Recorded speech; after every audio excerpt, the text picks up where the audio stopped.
The instant I heard the click of the lock behind him, my heart froze. I had been pacing the living room for hours, rehearsing the confession I knew would change everything, yet nothing had prepared me for the way his presence seemed to fill the room and then vanish in the same breath. I need to tell you something, I whispered, my voice barely audible, trembling under the weight of a secret that had haunted me for years. He turned toward me, eyes wide, expectant, unaware that in the next sentence, the world as we knew it would shatter. It's something you'll never forgive, something that could destroy everything. I choked out, the words tasting like ash in my mouth. His expression shifted from curiosity to confusion, then to a cold, unreadable stare that made the room feel smaller, tighter, almost suffocating. I saw him swallow, but no sound came. And then, as if pulled by some invisible force, he simply disappeared. No warning, no struggle, no goodbye. Just gone, leaving behind only the faint echo of his last step, a chilling silence that pressed against my chest, and an envelope resting on the edge of the table, sealed with black wax that shimmered unnaturally under the dim light. I picked it up, my hand shaking violently, sensing that opening it would be the line between life as I knew it and something far darker. Tearing the envelope open felt like prying apart the walls of reality itself.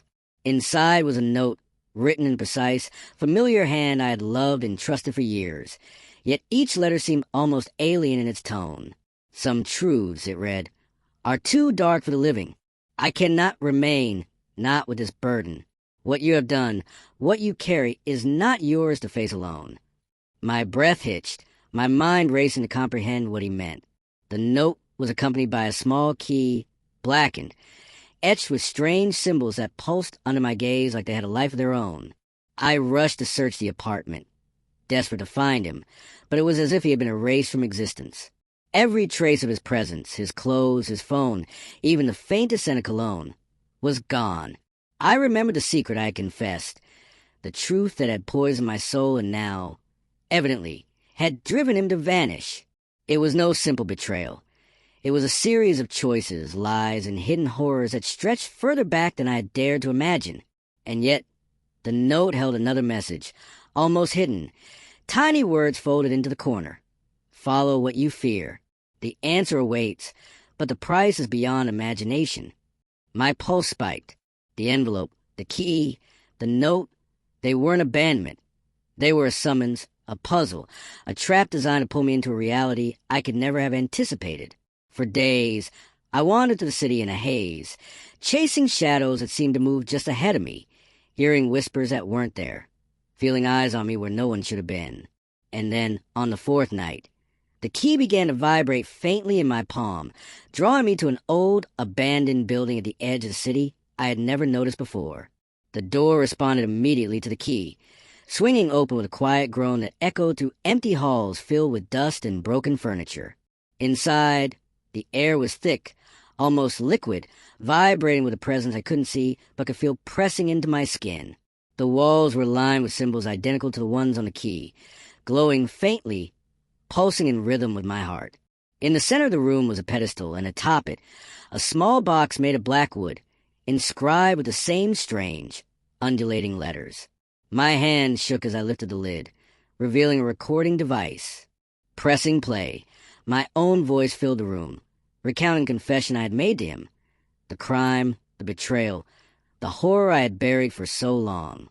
But beneath my voice, a second layer emerged, a distorted, almost demonic voice repeating every detail, amplifying every word until the room seemed bent under its weight. And then I understood.